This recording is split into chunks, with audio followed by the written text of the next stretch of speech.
It is impossible in this world that we live in today to think of the banking world without thinking of the Rothschild family.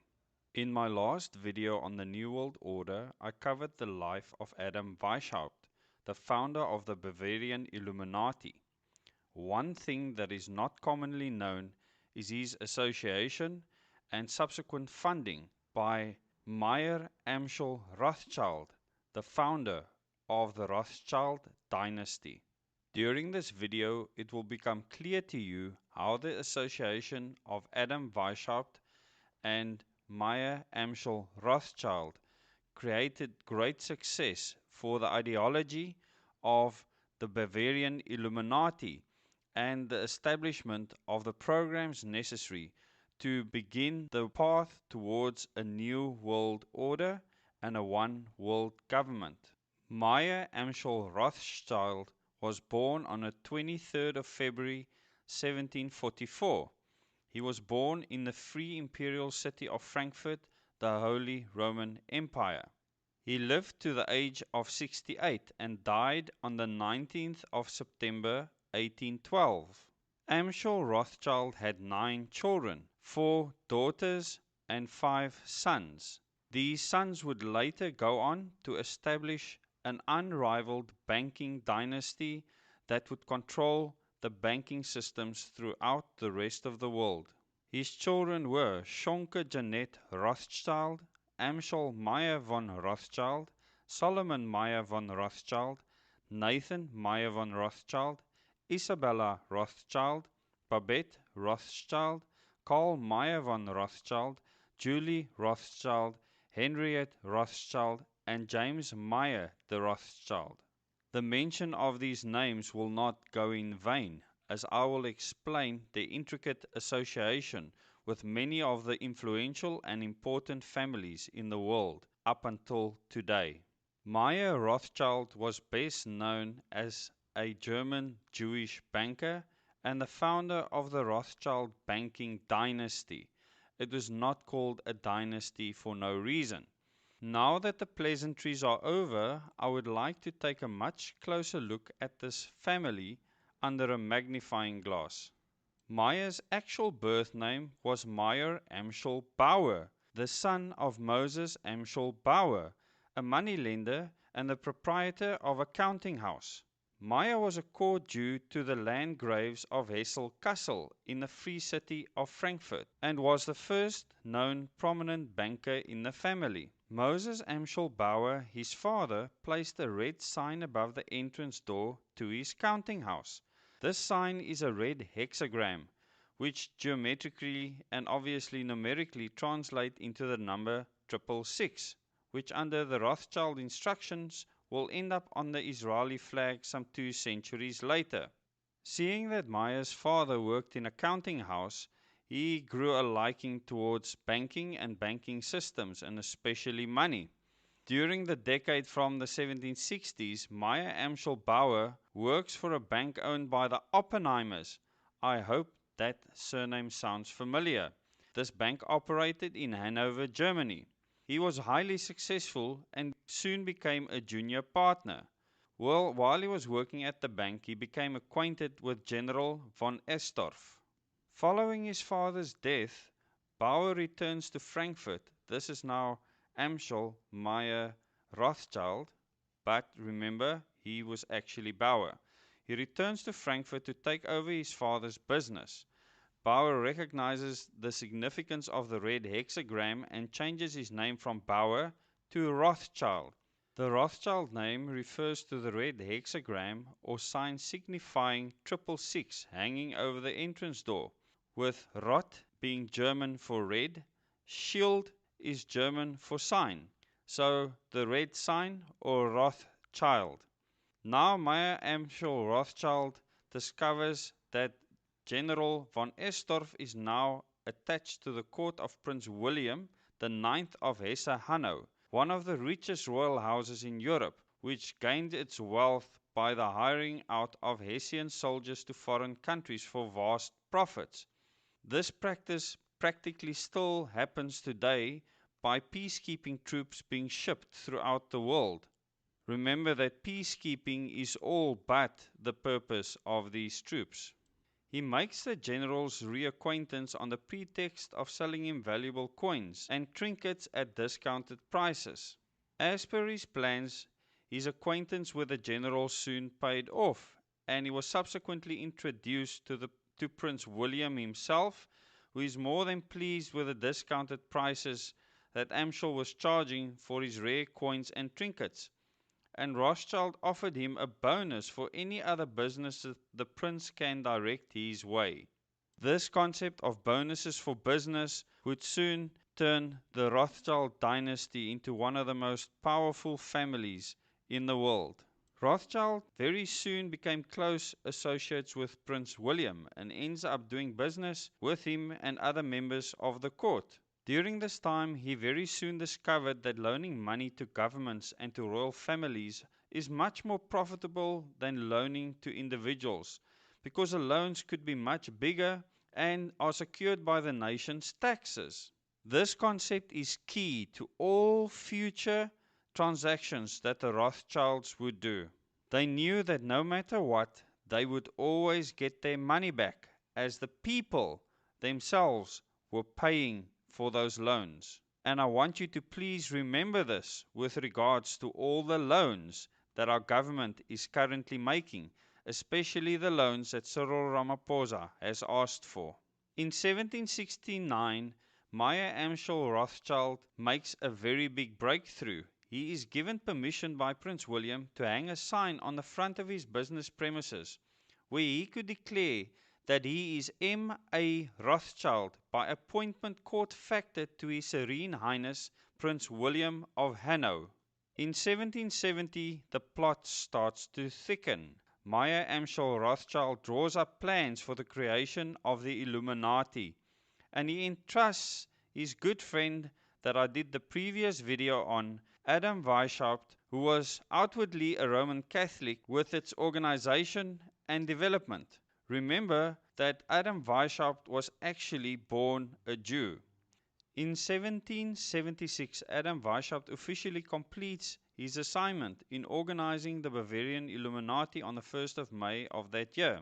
The purpose of this Illuminati was to divide people through political, economic, social, and religious means. The opposing sides were to be armed, and incidents were to be provided in order for them to fight among themselves, destroy national governments, destroy religious institutions, and eventually destroy each other. Weishaupt soon infiltrates the Continental Order of the Freemasons with this Illuminati doctrine and establishes lodges of the Grand Orient to be their secret headquarters. This was all under the orders and finance of Meyer Amschel Rothschild, and the concept has spread and is followed within Masonic lodges worldwide to this very present day. As we know, Adam Weishaupt also helped recruit 2,000 paid followers, including the most intelligent men in the field of arts and letters, education, science, finance, and industry. And these various people recruited become very important if you look at the specific industries that were targeted. They were instructed to follow the following methods in order to control people. 1. Use monetary and sex bribery to obtain control of men already in high places, in the various levels of all governments and other fields of endeavor. Once these influential persons had fallen for the lies, deceits, and temptations of the Illuminati, they were to be held in bondage by application of political and other forms of blackmail, threats of financial ruin, public exposure, and fiscal harm, even death to themselves and loved members of their families. 2. The faculties of colleges and universities were to cultivate students possessing exceptional mental ability belonging to well-bred families with international leanings, and recommend them for special training in internationalism, or rather the notion that only a one-world government can put an end to recurring wars and strife. Such training was to be provided by granting scholarship to those selected by the Bavarian Illuminati. The third thing they aimed for: all influential people trapped into coming under the control of the Illuminati, plus the students who had been specially educated and trained, were to be used as agents and placed behind the scenes of all governments as experts and specialists. This was so they would advise the top executives to adopt policies which would in the long run serve the secret plans of the Bavarian Illuminati, a one-world conspiracy, and bring about the destruction of the governments and religions they were elected or appointed to serve. The fourth point, to obtain absolute control of the press. At that time, the only mass communication media which distributed information to the public, so that all news and information could be slanted in order to make the masses believe that a one-world government is the only solution to our many and varied problems. A brilliant plan indeed. The Bavarian Illuminati plans were about to kick into full swing, and Meyer Amschel Rothschild was fully behind it all, as he knew that he could financially benefit greatly from all of these plans. In 1784, Adam Weishaupt issues his order for the French Revolution to be started by the Maximilian Robespierre in book form. The interesting incident, when this book was written by one of Weishaupt's associates, Xavier Zwack, and sent by courier from Frankfurt to Paris, and remember, it was intercepted. In my last video, I actually had a picture of the coach and the interception. However, en route there, the courier is struck by lightning. The book detailing this plan was discovered by the police and handed over to the Bavarian authorities. This definitely proved to be a momentous occasion, thwarting many of the Bavarian Illuminati's plans. As a consequence of the police discovering this book, the Bavarian government orders the police to raid Weishaupt's Masonic lodges of the Grand Orient and the homes of his most influential associates. Clearly, the Bavarian authorities were convinced that the book that was discovered was a very real threat by a private group of influential people to use wars and revolutions to achieve their political ends. In 1785, the Bavarian government outlaws the Illuminati and closes all the Bavarian lodges of the Grand Orient. Meyer Amschel Rothschild has to flee with his family, and they move their home to a 5-story house in Frankfurt, which he shares with the Schiff family. Soon the details of this plot of the Bavarian Illuminati will be revealed, and the Bavarian government published the details of the Illuminati plot in a document entitled The Original Writings of the Order and Sect of the Illuminati. By this it is clear that the Bavarian government considered the Illuminati to be a religious sect. The Bavarian government then decided to send these documents to all the heads of churches and of state throughout Europe, but sadly their warnings were ignored. Due to the ignorance of many of the European leaders to the Bavarian government's warning, the Illuminati plan for a French Revolution succeeded from 1789 to 1793. As I said earlier, this revolution would be a banker's dream, and Meyer Amschel Rothschild knew that he would make an absolute fortune. This French Revolution established a new constitution and passed laws that forbade the Roman Church from levying tithes or taxes, and also removed its exemption from taxation. The irony in this act that many people would probably agree with is that all the power was now handed over to one man and his family. Meyer Amschel Rothschild famously said, "Let me issue and control a nation's money, and I care not who writes the laws." The Rothschilds got control of a nation's money through Alexander Hamilton. That was their agent in George Washington's cabinet when they set up a central bank in the USA called the First Bank of the United States. This is established with a 20-year charter. In 1798, John Robertson publishes a book entitled Proofs of a Conspiracy Against All the Religions and Governments of Europe, carried on in the secret meetings of Freemasons, Illuminati, and reading societies. In this book, Professor Robertson of the University of Edinburgh, one of the leading intellects of his time, who in 1783 was elected General Secretary of the Royal Society of Edinburgh, gave details of the whole Rothschild Illuminati plot.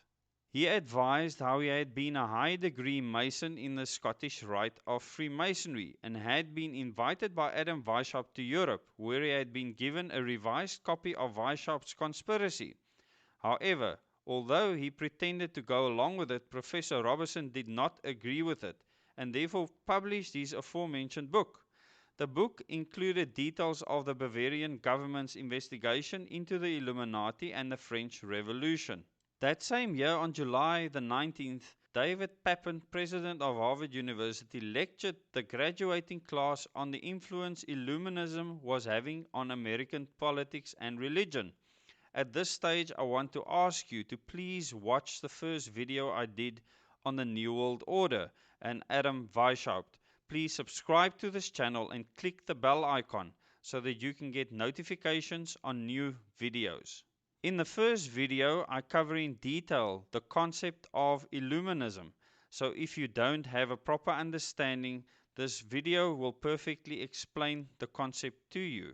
At the age of 21, Nathan Meyer Rothschild leaves Frankfurt for England, where, with a large sum of money given to him by his father, he sets up a banking house in London. Nathan would be the first of the 5 Rothschild sons to actually leave his home and go to establish banking systems in other countries. In 1806, Napoleon states that it is his objective to remove the House of Hesse-Kassel from rulership and to strike it out of the list of powers. On hearing this, Prince William IX of Hesse-Hanau flees Germany, goes to Denmark, and entrusts his fortune, valued at $3 million at that time, to Meyer Amschel Rothschild for safekeeping. Going back to England now, Sir Francis Baring and Abraham Goldsmith die. This left Nathan Meyer Rothschild, the first of the Rothschild sons, to go to England as the only remaining banker of England. In that same year, Solomon Meyer Rothschild goes to Vienna, Austria, and sets up the bank M. von Rothschild und Schonner, which means Rothschilds and Son. Now back in America, in 1811, the charter for the Rothschilds Bank of the United States runs out. Remember, there was only a 20-year period provided, and Congress votes against its renewal. Nathan Meyer Rothschild is not amused, and he states, either the application for renewal of the charter is granted, or the United States will find itself involved in a most disastrous war. Take note of the time, 1811.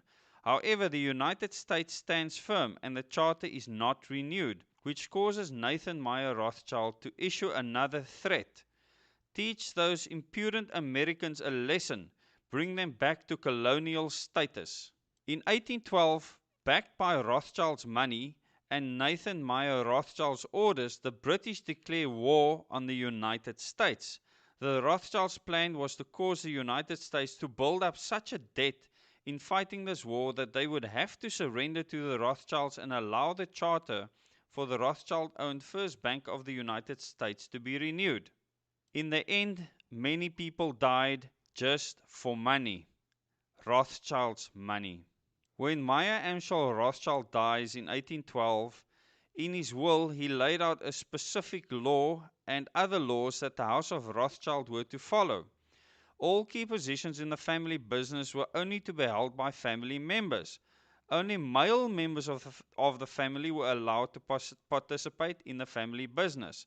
It is important to note that Meyer Amschel Rothschild also have 5 daughters, which I've mentioned before.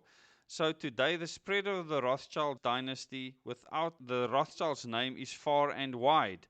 This is a very important concept to understand. Because of the 9 children, this dynasty has gripped most of the world. The family was to intermarry with its first and second cousins to preserve the family fortune. Of the 18 marriages by Meyer Amschel Rothschild's grandchildren, 16 were between first cousin, a practice known today as inbreeding. No public inventory of his estate was to be published. No legal action was to be taken with regard to the value of the inheritance. The eldest son of the eldest son was to become the head of the family. This condition could only be overturned when the majority of the family agreed otherwise. This rule was immediately applied, And it was immediately the case that Nathan Meyer Rothschild was elected head of the family following his father, Meyer Amschel Rothschild's death. In that same year, Jacob Meyer Rothschild goes to Paris, France, to set up the bank the Rothschilds Frères. Now to get back to 1814 and what happened to Prince William IX, $3 million that he handed to Amschel Rothschild for safekeeping. According to legend, this money was hidden away in wine casks and escaping the search of Napoleon's soldiers when they entered Frankfurt was restored intact in the same casks in 1814, when the elected Prince William IX of Hesse-Hanau returned to the electorate of Germany. Now, this is what was supposed to happen. The facts are a bit less romantic and more businesslike. It was indicated that the money was never returned by the Rothschilds to Prince William IX of Hesse-Hanau. It goes on to state that Nathan Meyer Rothschild invested this $3 million in gold from the East Indian Company, knowing that it would be needed for Wellington's Peninsular campaign. On the stolen money, Nathan made no less than 4 profits on the sale of the Wellington's paper, which he bought at 50 cents on the dollar, on the sale of gold to Wellington, on its repurchase, and then on forwarding it to Portugal. In 1815, the 5 Rothschild brothers worked to supply gold to both Wellington's army through Nathan in England and Napoleon's army through Jacob in France, and begin their policy of funding both sides in wars. The Rothschilds love wars because they are massive generators of risk-free debt. And this is because, as I said earlier, that they are guaranteed by the government of a country, and therefore the efforts of the populations of that country. And it doesn't matter if that country loses the war, because the loans are given on the guarantee that the victor will honor the debts of the vanquished, which means that those who are left behind has to carry the burden for the Rothschilds. While the Rothschilds are funding both sides in this war, they use the banks they have spread out across Europe to give them the opportunity to set up an unrivaled postal service network of secret routes and fast couriers. The post these couriers carried was to be opened up by these couriers and their details given to the Rothschilds, so they always were one step ahead of current events. Talk about a very clever intelligence structure. Besides that, these Rothschild couriers were the only merchants allowed to pass through the English and French blockades. It was these couriers who also kept Nathan Meyer Rothschild up to date with how the war was going, so he could use that intelligence to buy and sell from his position on the stock exchange in accordance with that intelligence. And yet today they want to control how people trade in stocks, and they want everything to be transparent. One of the Rothschild's couriers was a man named Rothworth. When the outcome of the Battle of Waterloo was won by the British, Rothworth took off for the Channel and was able to deliver this news to Nathan Myers Rothschild a full 24 hours before Wellington's own courier. That time British pounds were called consols, and they were traded on the floor of the stock exchange. Nathan Meyer Rothschild instructed all his workers on the floor to start selling consols. They made all the other traders believe that the British had lost the war, so they started selling frantically. Therefore, the consols plummeted in value, which was when Nathan Meyer Rothschild discreetly instructed his workers to purchase all the consols they could lay their hands on. When the news came through that the British had actually won the war, the consols went up to a level even higher than before the war ended, leaving Nathan Meyer Rothschild with a return of approximately 20-1 on his investment. This one event gave the Rothschild family complete control of the British economy, now the financial center of the world following Napoleon's defeat, and forced England to set up a new Bank of England, which Nathan Meyer Rothschild controlled. Interestingly, 100 years later, the New York Times would run a story stating that Nathan Meyer Rothschild's grandson had attempted to secure a court order to suppress publication of a book which had this insider trading story in it. The Rothschild family claimed the story was untrue and libelous, but the court denied the Rothschilds' request and ordered the family to pay all court costs. They were obviously guilty as charged. Let's go back to 1815, to the year when Nathan Meyer Rothschild made his famous statement, "I care not what puppet is placed upon the throne of England to rule the empire on which the sun never sets." The man who controls Britain's money supply controls the British Empire, and I control the British money supply. He would go on to brag that in the 17 years he had been in England, he had increased the £20,000 stake given to him by his father 2,500 times to £50 million at the time. The Rothschilds also used their control of the Bank of England to replace the method of shipping gold from country to country and instead used their 5 banks spread across Europe to set up a system of paper debits and credits, the banking system that we have today. And you will soon see how this is extremely bad news for you and me. By the end of the century, a period of time that was known as the Age of the Rothschilds, it is estimated that the Rothschild family controlled half the wealth of the world. Just remember, this is a single family. There was one thing that went slightly wrong for the Rothschilds in this year, and this was the Congress of Vienna, which started in September 1814 and concluded in June of that year. The reason for this Congress of Vienna was for the Rothschilds to create a form of world government to give them complete political control over much of the civilized world. Just so that you know that they have been trying for a very long time. Many of the European governments were in debt to the Rothschilds, so they figured they could use that as a bargaining tool. However, the Tsar Alexander I of Russia, who had not succumbed to a Rothschild central bank, would not go along with the plan, so the Rothschilds' world government plan failed. This was of course a huge problem, and steps would have to be taken to resolve this issue for the Rothschilds. Totally enraged by this, Nathan Meyer Rothschild swore that same day he or his descendants would destroy the Tsar Alexander I's entire family and descendants. Unfortunately, he was true to his words, and 102 years later, Rothschild-funded Bolsheviks would act upon that very promise. Interestingly enough, the world government fanatic Henry Kissinger did his doctoral dissertation on the Congress of Vienna. For those of you that watched my first video on the New World Order, would see Henry Kissinger featuring in that video.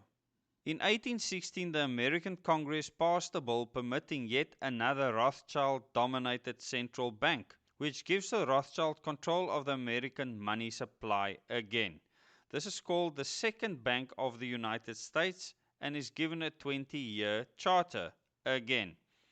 The British war against America therefore ends with the deaths of thousands of British and American soldiers, but the Rothschilds get their bank.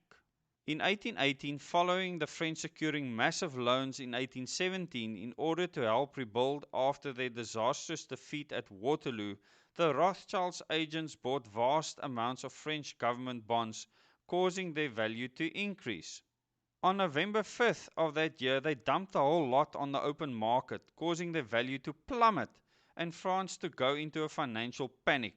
The Rothschilds then stepped in to take control of the French money supply. This was the same year the Rothschilds were able to loan £5 million to the Prussian government.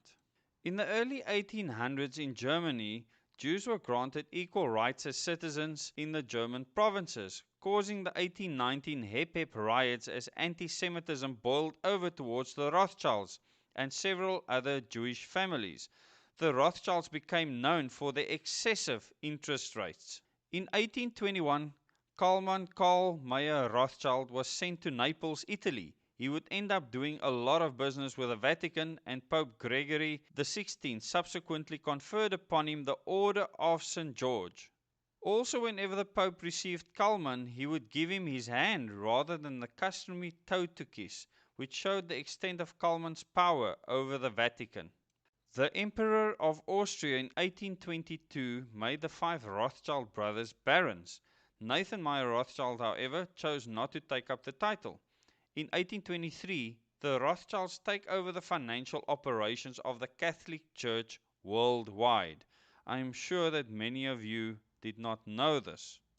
In 1827, Sir Walter Scott publishes his 9-volume set, The Life of Napoleon, and his volume 2 he states that the French Revolution was planned by the Illuminati and Adam Weishaupt and was financed by the money changers of Europe, the Rothschilds. In 1832, President Andrew Jackson, the seventh President of the United States from 1829 to 1837, runs a campaign for his second term in office under the slogan, Jackson and no banks. This is in reference to his plan to take the control of the American money system to benefit the American people, not for the profiteering of the Rothschilds. In 1833, President Andrew Jackson starts to remove the government deposits from the Rothschild-controlled Second Bank of the United States, and instead deposits them into banks directed by Democratic bankers. This obviously caused the Rothschilds to panic, and so they do what they do best, contract the money supply, causing a depression. President Jackson knows what they are up to and later states, "You are a den of thieves, vipers, and I intend to rout you out, and by the eternal God I will rout you out." I wish we could have him on our side today. In 1834, the Italian revolutionary leader Giuseppe Mazzini is selected by the Illuminati to direct their revolutionary program throughout the world and would serve in that capacity until he died in 1872. In 1835, on January 30th, an assassin tries to shoot President Jackson, but miraculously both of the assassin's pistols misfired. President Jackson would later claim that he knew the Rothschilds were responsible for that attempted assassination. He is not the only one. The assassin, Richard Lawrence, who was found not guilty by reason of insanity, later bragged that powerful people in Europe had hired him and promised to protect him if he were caught. The Rothschilds acquired the rights in the Almeidan quicksilver mines in Spain. This was at the time the biggest concession in the world, and as quicksilver was a vital component in the refining of gold or silver, this gave the Rothschilds a virtual world monopoly. In 1836, following his years of fighting against the Rothschilds and their central bank in America, President Andrew Jackson finally succeeded in throwing the Rothschild Central Bank out of America, when the bank's charter is not renewed. It would not be until 1913 that the Rothschilds would be able to set up their third central bank in America, the Federal Reserve. And to ensure no mistakes are made, this time they will put one of their own bloodline, Jacob Schiff, in charge of the project. In this year, Nathan Meyer Rothschild dies, and the control of his bank, N.M. Rothschild & Sons, is passed on to his younger brother, James Meyer Rothschild. In 1837, the Rothschilds sent one of their own, August Belmont, to America to salvage their banking interests defeated by President Andrew Jackson. In 1840, the Rothschilds become the Bank of England's bullion brokers. They set up agencies in California and Australia.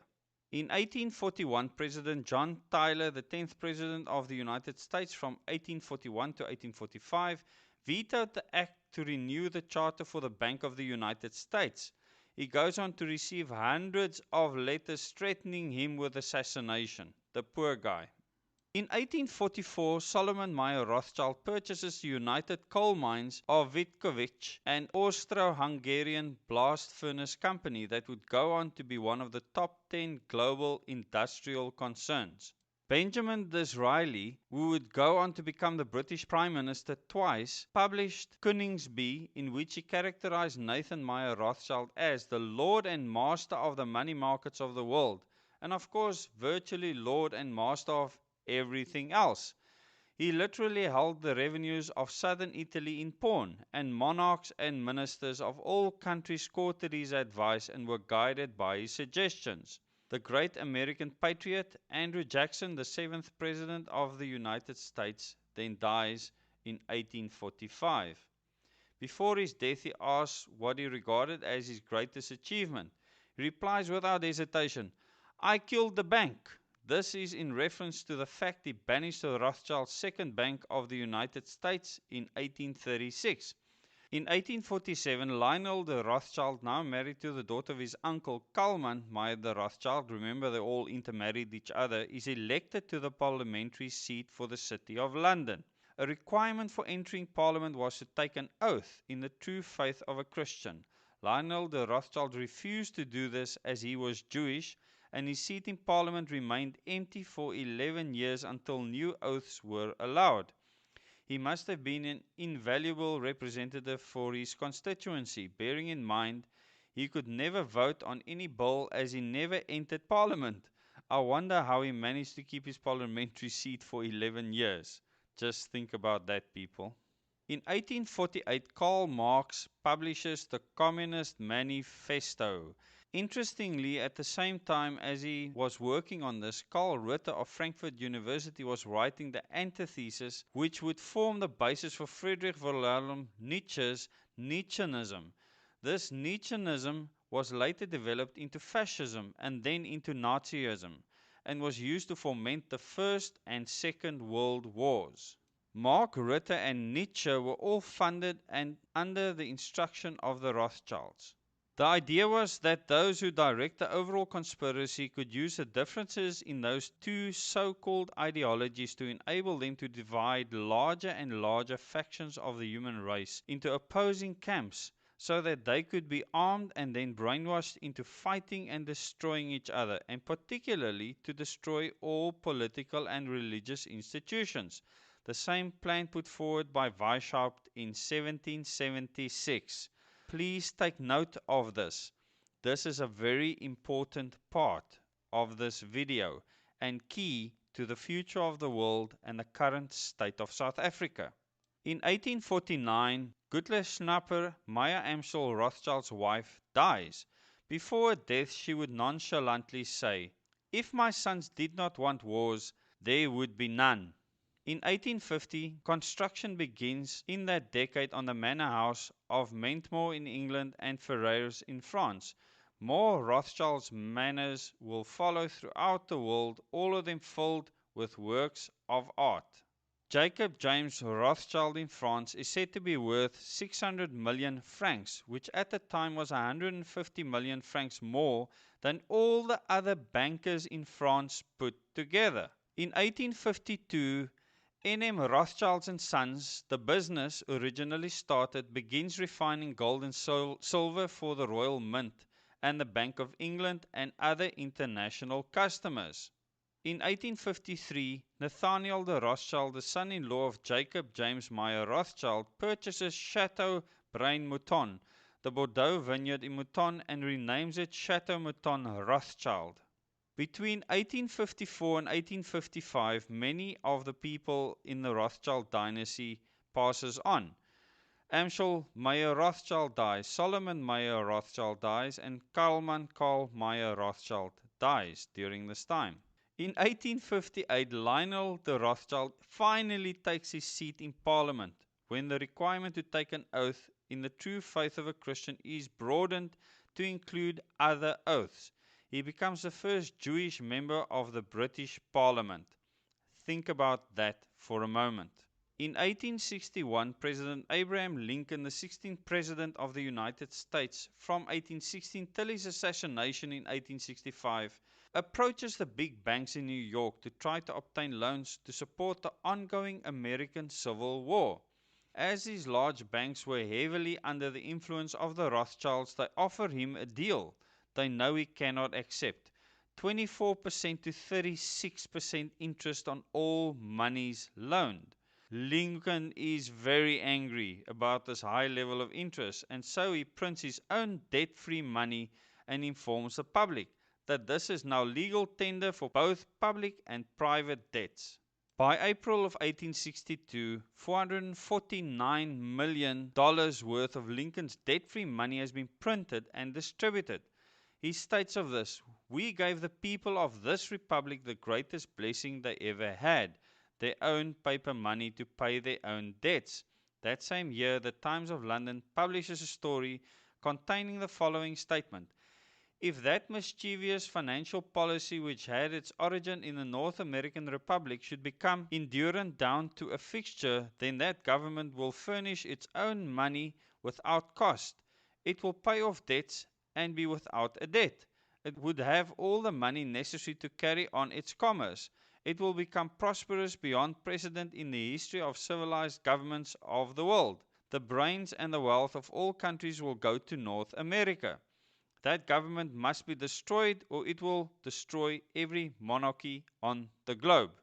In 1863, President Abraham Lincoln discovers the Tsar of Russia, Alexander II, was having problems with the Rothschilds as well as he was refusing their continual attempts to set up a central bank in Russia. The Tsar then gives President Lincoln some unexpected help. The Tsar issued orders that if either England or France actively intervened in the American Civil War and helped the South, Russia would consider such action a declaration of war and take the side of President Lincoln.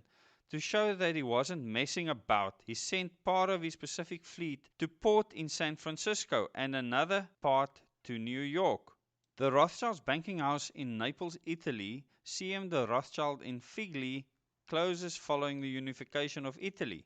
The Rothschilds used one of their own in America, John D. Rockefeller, to form an oil business called Standard Oil, which eventually takes over all of its competition.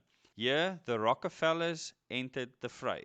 So far in the story, we have the Oppenheimers, the Rothschilds, and the Rockefellers involved. In 1864, Rothschild's August Belmont, who by now is the Democratic Party's national chairman, supports General George McClellan as the Democratic nominee to run against President Abraham Lincoln in this year's election. Much to the anger of Belmont, President Lincoln wins the election.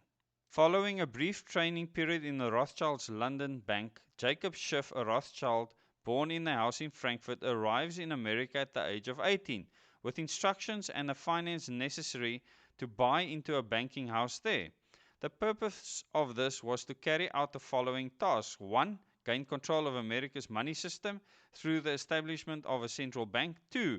Find desirable men who for a price would be willing to serve as stooges for the Illuminati and promote them into high places in the federal government, the Congress, Supreme Court, and all federal agencies. 3. Create minority group strife throughout the nation, particularly targeting the whites and blacks. 4. Create a movement to destroy religion in the United States, with Christianity as the main target.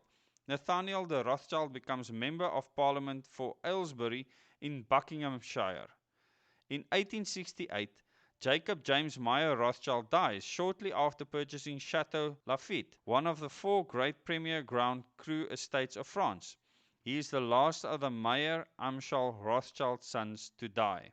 In 1817, Nathaniel de Rothschild dies, and in 1871, an American general named Albert Pike, who you all should be familiar with, who had been enticed into the Illuminati by Giuseppe Mazzini, completes his military blueprint for 3 world wars and various revolutions throughout the world, culminating into moving this great conspiracy into its final stage. This is where we get to the real crux of the plans of Adam Weishaupt and the Bavarian Illuminati, as executed through the Rothschild family. The First World War is to be fought for the purpose of destroying the Tsar in Russia, as promised by Nathan Meyer Rothschild in 1815. The Tsar is to be replaced with communism, which is to be used to attack religion, predominantly Christianity. The differences between the British and German empires are to be used to foment this war. The Second World War is to be used to foment a controversy between fascism and political Zionism, with the slaughter of Jews in Germany a linchpin in bringing hatred against the German people. This is designed to destroy fascism, which the Rothschilds created, and increase the power of political Zionism. This war is also designed to increase the power of communism to the level that it equaled that of united Christendom. All of these plans were perfectly achieved. The Third World War, and one that should be of great interest to all of us, is to be played out by stirring up hatred of the Muslim world for the purposes of playing the Islamic world and the political Zionists off against one another. Whilst this is going on, the remaining nations would be forced to fight themselves into a state of mental, physical, spiritual, and economic exhaustion. I am sure a state that many people across the world during lockdown can feel right now. In August 15th of that year, Albert Pike writes a letter now catalogued in the British Museum to Giuseppe Mazzini, in which he states the following: "We shall unleash the nihilist and the atheist, and we shall provoke a great social cataclysm, which in all its horror will show clearly to all nations the effects of absolute atheism, the origins of savagery and of most bloody turmoil. Then everywhere the people will be forced to defend themselves against the world minority of the world revolutionaries, and will exterminate those destroyers of civilization and the multitudes delusioned with Christianity, whose spirits will be from that moment without direction and leadership, and anxious for an ideal, but without knowledge where to send its adoration, will receive the true light through the universal manifestation of the pure doctrine of Lucifer, brought finally out into public view, a manifestation which will result from a general reactionary movement which will follow the destruction of Christianity and atheism, both conquered and exterminated at the same time. Pike, who have been elected as Sovereign Grand Commander of the Scottish Rite of Freemasonry's Southern Jurisdiction in 1859, was the most powerful Freemason in America. He would retain that post for 32 years until his death in 1891. He also published a book on the subject in 1872 entitled Morals and Dogma of the Ancient and Accepted Scottish Rite of Freemasonry, in which he candidly states the following: "Lucifer the light bearer, Lucifer the son of the morning, is it he who bears the light, and with its splendors intolerable blinds feeble, sensual and selfish souls? Doubt it not." In 1872, prior to Giuseppe Mazzini's death this year, he makes another revolutionary leader named Adrian Lemmy his successor. Lemmy will be subsequently succeeded by Lenin and Trotsky, then by Stalin. The revolutionary activists of all these men are financed by the Rothschilds. In 1873, the Rio Tinto copper mine in Spain, that was making a loss at the time, is purchased by a group of foreign financiers, including the Rothschilds. These mines represent Europe's largest source of copper. In 1875, on the 1st of January of that year, Jacob Schiff, now Solomon Loop's son-in-law, after marrying his daughter Teresa, takes control of the banking house Kuhn, Loeb & Co. He goes on to finance John D. Rockefeller's Standard Oil Company, Edward R. Harriman's Railroad Empire, and Andrew Carnegie's Steel Empire. This is all with Rothschild's money. He then identifies the other largest bankers in America at that time. They are J.P. Morgan, who controls Wall Street, and the Drexels and the Biddles of Philadelphia. All the other financiers, big and little, dance to the music of those three houses. Schiff then gets the European Rothschilds to set up European branches of these three large banks, on the understanding that Schiff, and therefore Rothschilds, is to be the boss of banking in New York and therefore America. N.M. Rothschilds and Sons undertake a share issue to raise capital for the first Channel Tunnel project to link France to England, with half of its capital coming from the Rothschilds-owned Compagnie de Chemin du Fer du Nord. This year, Lionel de Rothschild also loans Prime Minister Benjamin Disraeli the finance for the British government to purchase a share in the Suez Canal from Khedive Said of Egypt. This was done as the Rothschilds needed this access route to be held by a government they controlled, so they could use that government's military to protect their huge business interest in the Middle East. In 1876, Otto von Bismarck states, "The division of the United States into two federations of equal force was decided long before the Civil War by the high financial power of Europe. These bankers were afraid that the United States, if they remained in one bloc and as one nation, would attain economical and financial independence, which would upset their financial domination of the world. The voice of the Rothschilds predominated. They foresaw the tremendous booty if they could substitute two feeble democracies indebted to the financiers, to the vigorous republic, confident and self-providing. Therefore they started their emissaries in order to exploit the question of slavery and thus dig an abyss between the two parts of the republic." In 1879, Lionel de Rothschild dies. In 1880, Rothschild's agents begin fomenting a series of pogroms, predominantly in Russia, but also in Poland, Bulgaria, and Romania. These pogroms resulted in the slaughter of thousands of innocent Jews, causing approximately 2 million to flee, mainly to New York, but also to Chicago, Philadelphia, Boston, and Los Angeles. The reason these pogroms were initiated was to create a large Jewish base in America, who, when they arrived, would be educated to register as Democrat voters. Some 20 years later, this would result in a massive Democratic power base in the United States and be used to elect Rothschild's frontmen such as Woodrow Wilson to the presidency to carry out the bidding of the Rothschilds. In 1881, President James A. Garfield, the 20th President of the United States, who lasted only 100 days, states 2 weeks before he is assassinated, "Whoever controls the volume of money in our country is absolute master of all industry and commerce." And when he realizes that the entire system is very easily controlled one way or another by a few powerful men at the top, you will not have to be told how periods of inflation and depression originate. Edmund James de Rothschild has a son, Maurice de Rothschild, to continue this dynasty. In 1883, after 6,000 feet of tunnel in the Channel Tunnel project being excavated, the British government halts the project, citing the fact that it would be a threat to Britain's security. In 1885, Nathaniel Rothschild, son of Lionel de Rothschild, becomes the first Jewish peer and is taken the title of Lord Rothschild. In 1886, the French Rothschild Bank, the Rothschild Frères, obtains substantial amounts of Russia's oil fields and forms the Caspian and Black Sea Petroleum Company, which quickly becomes the world's second largest oil producer. In 1887, opium trafficker in China Edward Albert Sassoon marries Aline Caroline de Rothschild, the granddaughter of Jacob James Meyer Rothschild. Aline Caroline's father, Gustave, together with his brother Alphonse, took over the Rothschilds' French arm following their father Jacob's death. The Rothschilds then financed the amalgamation of the Kimberley diamond mines in South Africa. They subsequently become the biggest shareholders of this company, De Beers, and mined precious stones in Africa and India.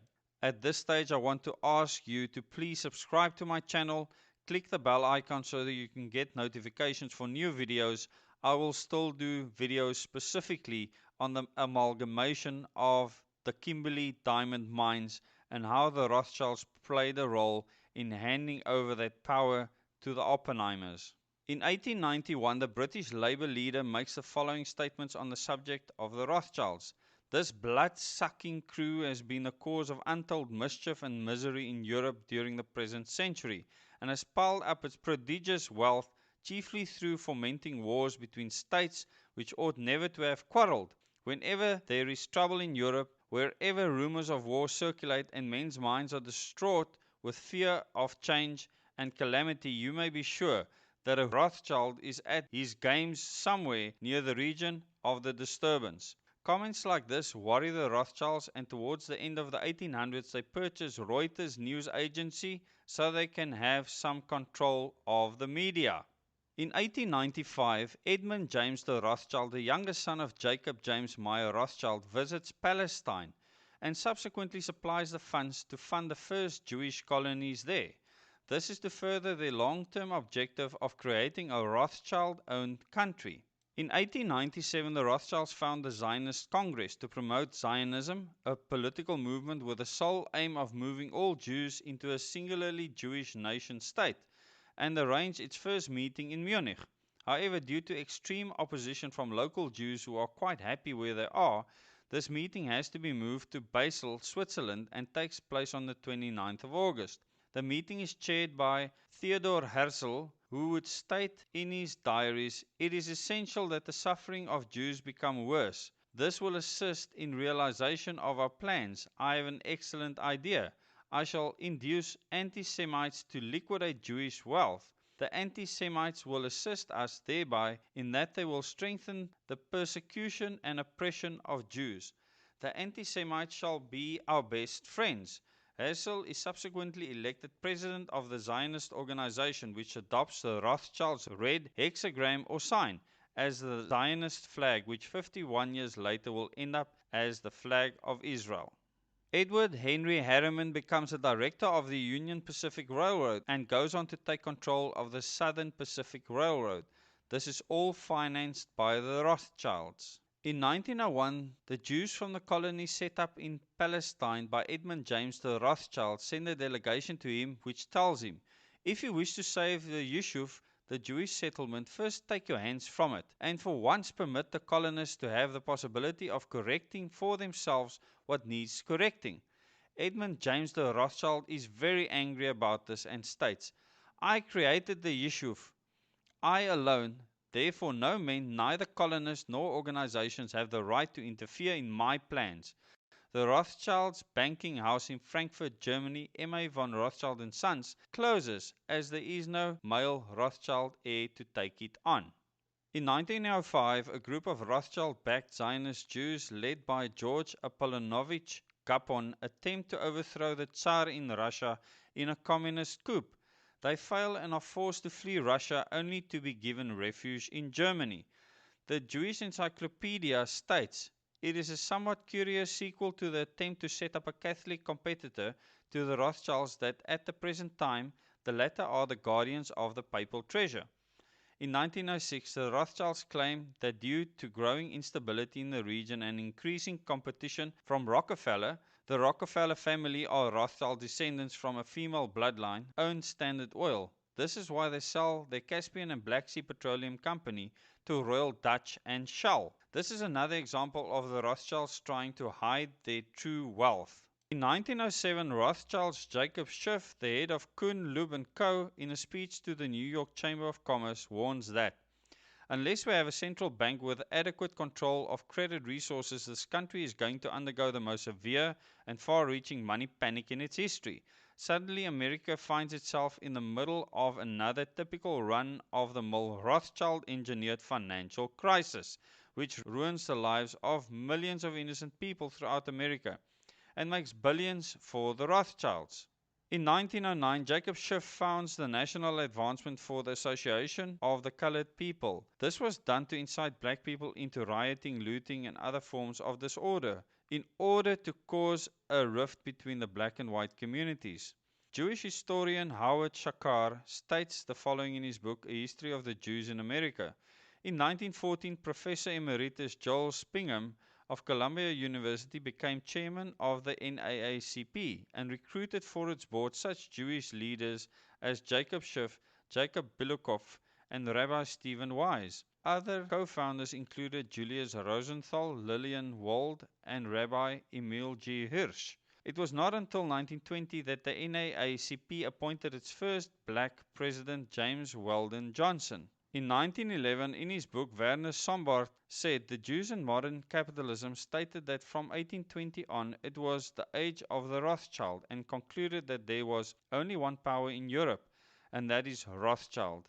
In 1912, in the December issue of Truth magazine, George R. Conroy states of banker Jacob Schiff, Mr. Schiff is head of the great private banking house of Kuhn, Loeb & Co., which represents the Rothschilds' interest on this side of the Atlantic. He has been described as financial strategist and has been for years the financial minister of the great impersonal power known as Standard Oil. He was hand in glove with the Harrimans, the Goulds, and the Rockefellers in all their railroad enterprises and has become the dominant power in the railroad and financial power of America. In 1913, on March the 4th, Woodrow Wilson is elected the 28th President of the United States. Shortly after he is inaugurated, he is visited in the White House by Samuel Untermyer of law firm Guggenheim, Untermyer and Marshall, who tries to blackmail him for the sum of $40,000 in relation to an affair Wilson had whilst he was a professor at Princeton University with a fellow professor's wife. President Wilson does not have the money, so Untermyer volunteers to pay the $40,000 out of his own pocket to the woman Wilson had the affair with, on the condition that Wilson promised to appoint to the first vacancy on the United States Supreme Court a nominee to be recommended to President Wilson by Untermyer. Wilson agrees to this. Remember, this is how the Illuminati strategies work. to actually extort things and blackmail people into complying with their wills and wishes. Jacob Schiff sets up the Anti-Defamation League, the ADL, in the United States. This organization is formed to slander anyone who questions or challenges the Rothschilds' global conspiracy as anti-Semitic. Very clever indeed. Strangely, the same year that they do this, they also set up the last and current central bank in America, the Federal Reserve. Congressman Charles Lindbergh stated following the passing of the Federal Reserve Act in December 23rd, the act establishes the most gigantic trust on earth. When the president signs this bill, the invisible government of the monetary power will be legalized. The greatest crime of the ages is perpetrated by this banking and currency bill. It is important to note that the Federal Reserve is a private company. It is neither federal nor does it have any reserve. It is conservatively estimated that profits exceeded $150 billion per year, and the Federal Reserve has never once in its history published accounts. In 1914, during the start of World War I, the German Rothschilds loaned money to the Germans. The British Rothschilds loaned money to the British, and the French Rothschilds loaned money to the French. The country of origin matters not. Furthermore, the Rothschilds have control of 3 European news agencies: Wolf in Germany, Reuters in England, and Havas in France. The Rothschilds use Wolf to manipulate the German people into a fervor for war. From around this time, the Rothschilds are rarely reported in the media because they own the media. In 1916, on June the 4th, Louis Dembitz Brandeis is appointed to the Supreme Court of the United States by President Wilson, as per his agreement blackmail payment to Samuel Untermyer some 3 years earlier. Justice Brandeis is also the elected leader of the Executive Committee for Zionist Affairs, a position he has held since 1914. In the middle of World War I, Germany was winning the war as they were being financed by the Rothschilds to a greater extent than France, Italy, and England, because Rothschilds did not want to support the Tsar in Russia, and of course Russia was on the same side as France, Italy, and England. Then a significant event occurred. Germany, although they were winning the war and not one foreign soldier had set foot on their soil, offered armistice to Britain with no requirement or reparations. The Rothschilds were anxious to make sure this didn't happen, as they were expecting to make far more money off this war, so they played another card they had up their sleeve. Whilst the British were considering Germany's offer, Rothschild's agent Louis Brandeis sent a Zionist delegation from America to Britain to promise to bring America into the war on the side of the British, provided the British agreed to give the land of Palestine to the Rothschilds. The Rothschilds wanted Palestine for the following reason. They had great business interests in the Far East and desired their own state in that area along with their own military, which they could use as an aggressor to any state that threatened those interests. The British subsequently agreed to the deal for Palestine, and the Zionists in London contacted their counterparts in America and informed them of this fact. Suddenly, all the major newspapers in America that up to that point had been pro-German turned on Germany, running propaganda pieces such as German soldiers were killing Red Cross nurses, German soldiers were cutting off babies' hands, etc., in order to manipulate the American public against the Germans.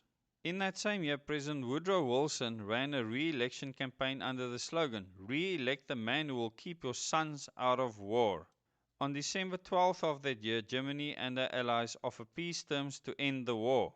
Because of Germany's offer of peace, the Rothschilds' war machine goes into overdrive in America, spreading propaganda which leads to President Wilson, under the instructions of American Zionist leader and Supreme Court Justice Louis Dembitz Brandeis, reneging on his promise to the electorate and taking America into the First World War on April 6th. As per the Rothschilds' promise to the British to take America into the war, they decide they want something in writing from the British to prove that they will uphold their side of the bargain. The British Foreign Secretary Arthur James Balfour therefore drafts a letter which is commonly known as the Balfour Declaration. This declaration read, "Dear Lord Rothschild, I have much pleasure in conveying to you on behalf of His Majesty's government the following declaration of sympathy with Jewish Zionist aspirations, which has been submitted to and approved by the Cabinet. His Majesty's government view with favor the establishment in Palestine of a national home for the Jewish people, and will use their best endeavors to facilitate the achievement of this objective, it being clearly understood that nothing shall be done which may prejudice the civil and religious rights of existing non-Jewish communities in Palestine or the rights and political statutes enjoyed by Jews in any other country. I should be grateful if you would bring this declaration to the knowledge of the Zionist Federation. Yours sincerely, Arthur James Balfour. Next, the Rothschilds order the execution by the Bolsheviks they control of Tsar Nicholas II and his entire family in Russia. I recently watched a movie on that, and it was quite shocking what happened at the time. This is both to get control of the country and an act of revenge for Tsar Alexander I blocking the world government plan in 1815 at the Congress of Vienna, and Tsar Alexander II siding with President Abraham Lincoln in 1864. The Rothschilds make sure that they get rid of their enemies, and they will wait a long time to do so. It was extremely important for them to slaughter the entire family, including women and children, in order to make good on the promise to do so made by Nathan Meyer Rothschild in 1815. It is designed to show the world what happens if you ever attempt to cross the Rothschilds. U.S. Congressman Oscar Callaway informs Congress that J.P. Morgan is a Rothschild front and has taken control of the American media industry.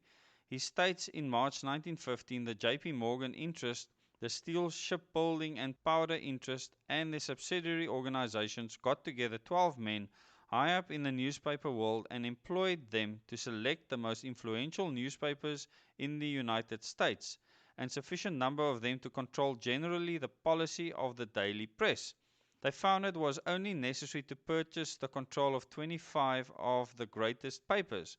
An agreement was reached. The policy of the papers was bought to be paid for by the month. An editor was furnished for each paper to properly supervise and edit information regarding the questions of preparedness, militarism, financial policies, and other things of national and international nature, considered vital to the interest of the purchasers. In 1919, January, Karl Liebknecht and Rosa Luxemburg are killed as they attempt to lead another Rothschild-funded communist coup, this time in Berlin, Germany. The Versailles Peace Conference is held to decide reparations that the Germans need to pay to the victors following the end of the First World War. A delegation of 117 people headed up by Bernard Baruch bring up the subject of the promise of the Palestine for them. At this point, the Germans realized why America had turned on them and under whose influence, the Rothschilds. Although at this stage in the world history, the initial Rothschild family, father of the Rothschild family, and the initial 5 sons have all died off, the influence of the Rothschild dynasty lived on, and the real bloodline exists up until today. It is important to note that the Rothschild family has influenced the lives of people in South Africa for many, many decades, that they have funded all the institutions, both secret and open, to fulfill their every wants and wishes.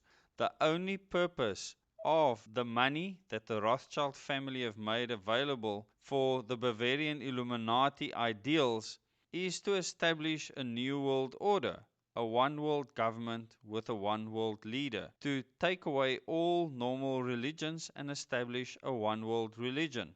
Today it is easy to say that the Rothschild dynasty has ended, that the initial Rothschild family and all their ideas have died down with them, but the evidence suggests otherwise. Most of the media houses today, including all those in South Africa, have got some form of involvement with the Rothschilds. Their influence in De Beers and Anglo-American and many of the other mining companies, their influence in Eskom, their influence in Naspers, their influence with the Ruperts, the influence with all the major and richest families in the country, then we're not even touching on the politicians, is clear and there for everyone to see. In my next video, I will cover the Rothschilds' influence in the build-up to the Second World War, as well as their influence up until today in detail. Because of time restrictions, I had to cut this into two separate segments. I encourage all of you to go and do your own research. Look at what is happening around you in the world today and see how the Bavarian Illuminatis illuminated and Illuminatis from around the world that believe in the New World Order ideals are living out and pushing for those ideals to be established in the schooling system, in the media system, in the filming system, in all facets of society, and the capture of political leaders of a country as well as the judiciary, just as they did in America and many other countries. The Rothschild fortune today cannot be calculated. Their fortune never lied in money. It always lied in power and absolute control, a need and greed that they handed over to many people that they worked with. All of their pawns and people, like those in our government, have ascribed to their philosophies because it brings you untold wealth and power. And absolute power corrupts absolutely. The current state of lockdown that we find ourselves in has given a select few ultimate power when it was not due to them. We are all currently still living under the influence of the Rothschild family in some way, mean, or form. The next time you go to the shop to purchase something, or the next time you make use of a bank, do some research and find out who you are actually funding. In South Africa, because of our diversity, because most of the people are conservative and religious, we have a chance to fight the system